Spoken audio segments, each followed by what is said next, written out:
That cover right there, man, is one of the coldest West Coast covers hip hop in the game because it got the razor blade and it has so many trippy colors that were really introducing those G Funk elements.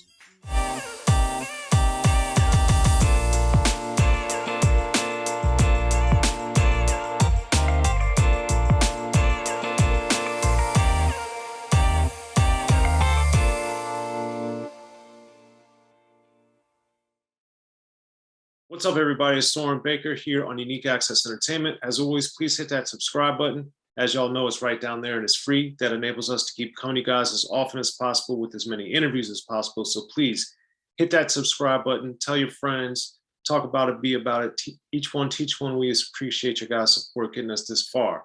Now, today on Cover Story, we have the honor and privilege of being joined by the legendary Kokane. Thank you for coming through, sir. Man, always a pleasure, man. You know, we buddies, man. So I appreciate you having me on the platform. Yes, yes. So Kokane for Cover Story has selected the Funk Upon a Rhyme album. This came out in 1994 on Ruthless Records. Now, this is actually Kokane's second album, but his first as Kokane and his first not as Who Am I? So what, as far as the cover of Funk Upon a Rhyme and the name, what had changed between those two albums that with Funk Upon a Rhyme you were able to go as Kokane? Well, the first album, you know, was called Who Am I? Because at the time, the distribution company that Eazy-E had an agreement with, excuse me, they didn't want to have my name Kokane, so they said, Who Am I? So that was, you know, a majority of like hip hop, you know, mixed in, of course, with, you know, the old school flavor and a lot of sampling, you know, on the Who Am I? But then it drastically changed on the Funk Upon a Rhyme album because we had a chance to really, you know, be creative and just do us without nobody, you know, trying to say we can't do this and all that. And relativity, you know, and of course, Ruthless Records, man, gave us a lot of elbow room for ideas to do what we do. So once we finished that project, 1993, I think it was like we finished the project in 93 and it came out in 94. But that particular album, Funk Upon a Rhyme, was really like a blueprint to the Uncle Sam's Curse because there's certain words on there, like you take, for instance, Slow Burner. A lot of people don't know how Black Superman came out because it was really a joke on the intro talking about, man, there's a Black Superman in Jamaica. Boom. That's where Black Superman came out. So on that particular project, it was mostly, you know, synthesizers and keyboards and all that type of shit. And Hutch really didn't dabble so much in the sampling. He really went creative on this particular project. And we also wanted to make sure that the covers, you know, complemented the name and the controversy. So we had came up with an idea.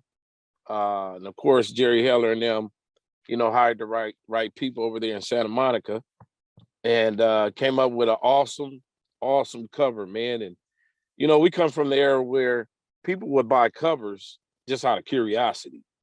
You know what I mean? So that cover right there, man, is one of the coldest West Coast covers hip hop in the game because it got the razor blade and it has so many trippy colors that were really introducing those G Funk elements with different characters that, you know, that I was doing. So that was an incredible project. And still to this day, man, you know, that's like my biggest, it's still sell records, you know, to this day, man. People are really took that particular project as a blueprint and influence to a lot of other, you know, things that came after that. Yeah. Now on the Funk Upon a Rhyme cover, do you remember how or why you guys had the idea to change the needle on the turntable arm into a razor? Yeah, well, we wanted something edgy. You know, when we sat down in a meeting and talked to the people that actually was going to construct this, I remember like it's yesterday. My homeboy, he lived from the Valley, so you know they got a spot in Santa Monica where that party is near Culver City.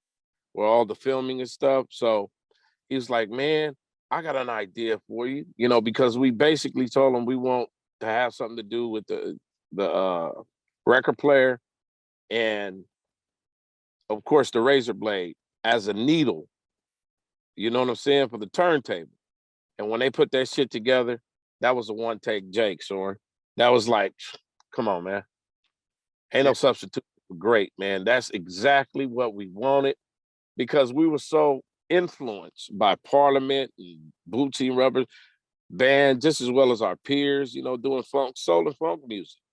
And when you look at records like Slave, you look at records, of course, like Parliament and just different other shit, man, they was ahead of their time. So we hit it right on the nose with that cover. And you know, that was back when the rap pages and you know, a lot of things that ain't rap sheet. And they, you know, they was like, man, this cover is out of here, man. It's the most incredible cover I've seen. So in the 90s, it had that stamp on it, man, because nobody was thinking like that. And it explained exactly what we doing. Put the razor blade for the cocaine on the needle. And when you hear Cocaine's music on the record, you're gonna get hooked. Yeah, and I love too, building on that, how you had the album title written on the vinyl, like it was Yeah, like it was part of the music. Uh, yeah. so for you, when you see something like that for the first time, because it was so distinctive, what was your initial gut reaction like? Oh, this was incredible. Plus, it kind of helped them because we had our own artist, a cat by the name of Skit.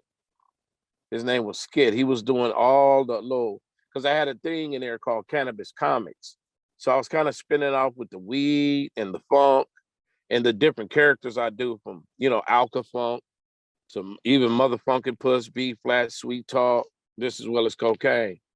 And then once we, you know, had the sketching and coloring down, they just played off that, man. It just worked eloquently, you know.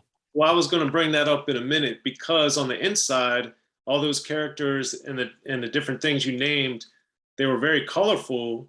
The drawings of them, but then they also had occupations and they were like part of the crew. So do you Yeah, remember that whole idea of wanting to give them all like a job and a role in this world you were creating? yeah. Well, as we was going along creating, things started, you know, creating itself. You know what I mean? Like me and Hutch would always, you know, after doing Living Like Hustlers and Who Am I, when we started getting into the Black Mafia life, the vocally pimping, and then once we made that change, you know, over to Relativity Records, you know, that's the same thing to introduce Bone and that particular distribution company through, you know, Ruthless thing. But it just was like organic, man. Like everything was talking to us. Like we would come up with a couple songs, and then the next day we'll hear something else. And we wasn't anticipating, um, you know, years later that those records would be instrumental in a blueprint to a lot of other records, just like Ruthless Records was a blueprint to a lot of other companies. We was just funking, man. It was our lifestyle. It's in our DNA and our 23 chromosomes. And it just the universe allowed us to produce that because we wasn't in there talking about, well, I need to sit down and write this song. And what was you thinking about? You know, when people put the extras on there, it was kind of like a Forrest Gump movie after he stopped running. The cameras were so like, oh, what, why you stop running? It's epiphany. He said, I just stopped running. So it's that type of organic analogy that I'm saying, like, it just created itself. And then it's always good when years later you get a chance to work with your peers, like, you know, George Clinton, Bootsy Collins, when it's the same thing congruent to the same thing we were doing. It's the same equal basis. You know what I mean? So, you know, when those gentlemen said, man, you guys are on the one, being on the one means you don't try to figure it out. You just go with the flow. You go with your instinct. You go, it makes you feel good. And that's why those records, you know, came out, I think, the way they were supposed to. Yeah, you just do it, man. It's natural. And Yeah. I also was always intrigued too on the cartoon characters and the motherfucking puss because you had women in there too. It wasn't just like this is a whole bunch of dudes. So Right. What was the significance for you of having the women in there too? Well, that character actually was supposed to play a character by an artist that me and Hutch brought in the game, but I was like her coach and helped her get into the game. Her name was Miss Kilo.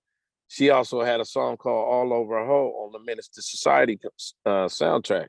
So we were like cultivating her in that style. And if you hear on those projects, she's talking that shit. I like Kenny Ass 45. I take on the BOPs, and so she's been around for a minute, and that's how that idea came up. I wanted to throw her in there, because she was like a spinoff of me. Okay.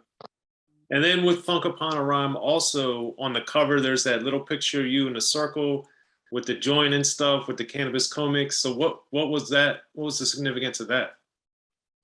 Well, ever since 1989, me and Hutch, because our grandfather's from Jamaica, he smokes weed. We do music. So we love Bob Marley, real tough on Peter Tosh, Black Rural. So we wanted to tie all that in, and we wanted to come up with a comic book because, we grew up off the Jackson cartoons and the cartoons from Parliament, etc. And Fat Albert Gang.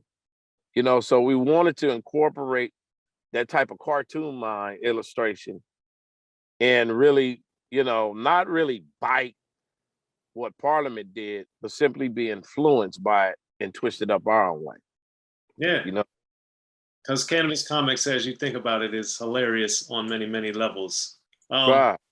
But for you, uh, just on a creative and a business and an imaging branding perspective, since you weren't really clearly photographed on the Who Am I album, and then on this one, you're a very little picture, but on the back of Funk Upon a Rhyme, there's a lot of pictures of you in all the different poses and stuff.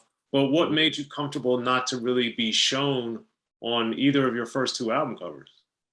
Um, because you go back to the days, in the 70s when those R&B groups was around, they would be on the covers a lot, stylistics and different things, But when you had funk groups like excuse me, when you have funk groups like Slave and just, what the Parliament, Funkadelic and them was doing, we wanted to look like we were on a psychedelic acid trip. You know what I'm saying? And I think like when you look on the back of the cover, it's exactly what it is. Like I have a funny story, not that I'm so proud of it, but that is what it is. A lot of people used to say, man, I used to take shrooms and I used to get high, do whatever. And I would listen and looking at your records. And it's like I would look at the back of the cover, it's like the cover moving. So we had that type of angle, you know what I mean, already, because we wanted to really tap into their psychological, you know what I'm saying? And it just turned out, it turned out incredible, man. Like those particular records, like when you look at that, Funk Upon a Rhyme, even mentioning Uncle Sam's Curse, just incredible, man. And we didn't need to be on covers all the time because we treated our shit like a Picasso, like art. And that's how, we portrayed everything basically during those times. Yeah. And I like too on the Funk Upon a Rhyme cover that your name is kind of looks like it's in chromish. Yeah. Do you remember who or why you guys picked that? Well, like I said, I could contribute that to the cats in Santa Monica. Oh, they did it that too? Okay. Yeah, we just shot them ideas. They seen the illustration on the colors that I brought to the table. My artist, well, my that was doing my artwork. His name was Skit One, and they just did an incredible job, dog. It was like, yeah, you making us make look like some aliens and shit. You know what I mean? Yeah, It, it's an incredible cover. So now looking back with your whole catalog and everything you've done, what would you say is the legacy of the Funk Upon a Rhyme album cover? oh man, they don't make records and covers like that no more. You know what I'm saying? A lot of things are so, this information age and digital, it done thinned everything out. you know. So there's some people that are, getting back into having covers again. But what that represented, man, is just the footnote and staple, in music, and not only just for the West Coast, because that record, a lot of people global, man, still to this day be like, that's an incredible cover from inside to out. They asked the same questions. What was your guy do? They thought we were on an acid trip. No, it was just weed and drank, and we think, and that was it. You know what I'm saying? So I'm glad it still resonates, and being able to transcend those times. It's always good when the youngsters, really want to know the authentic part of how things happen. Not just from a surface point of view, but really getting deep how this happened, because that was the special bond we had between records, Sean, is that it was just like how we got up in the morning and it was fun to read the cereal box when you're eating your cereal. It was actually fun to go to those records, dig in the crates. Who did that? Who did this? So, I try to stay in that lane, because why fix it if it ain't broke, man? People are still wearing Chuck Taylors and they still ride six foes. So what that tell you? It's timeless. It's classic. Period. It's funny because people like us grew up doing that, but now people that are really into the music, and we see the resurfacing of vinyl as a collector's item. I mean, that's because when you can like touch it and hold it and see it and smell it and all that, it's an extra dimension of the experience. So yes, it's digital can never replace anything that's tangible. You can see it in your hand. There ain't no hocus pocus. A lot of this shit is matrix. It's just hocus pocus.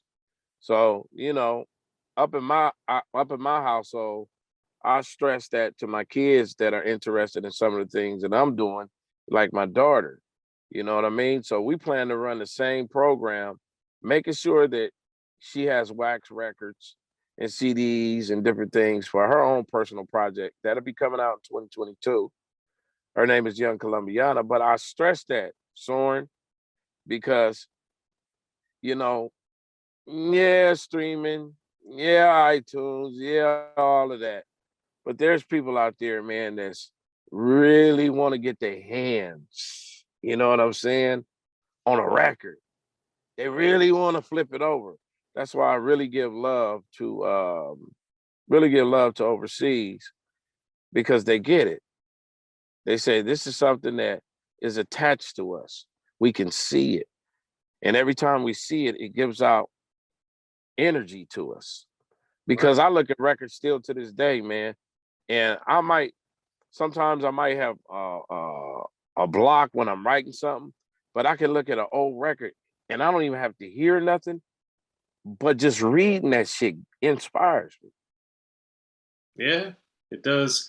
In a different way, it does the same thing for me, man. It's very, it gets you in a better mood. It gets you just moving, Yeah, so, I'm glad people are reverting back to good music. You see Pac, you see Bruno, you know what I mean? And there's people that really want to get back to things that are tangible as opposed to, the digital age. Well, there it is. Well, Kokane, thanks for coming through the cover story, man. Appreciate it as always. Man, much love, man. Be sure to check out The History of Gangster Rap by Soren Baker. He's official. History of Gangster Rap features exclusive interviews with Ice-T, Snoop Dogg, MC Ren, the D.O.C, and dozens of others. The History of Gangster Rap, a definitive look at how Los Angeles changed rap forever. In Los Angeles, the streets definitely set the tone of the hip-hop music. At 19, I got a $50,000 car. My whole angle always was, I'll be street, but I will always tell you the horrors that go along with this life. There will be penalties and casualties for just wearing the wrong color in somebody's neighborhood. And once gangster rap made it from the streets to the TV, the genre exploded. With Fab 5 on Your MTV Raps with NWA. Yo MTV, it just catapulted us from being local heroes to national gangbang rappers. The history of gangster rap discusses it all from 1980 up till today. It's always gonna be shit happening in the streets. You know what I mean? So it's always gonna be something to talk about. The history of gangster rap in stores now.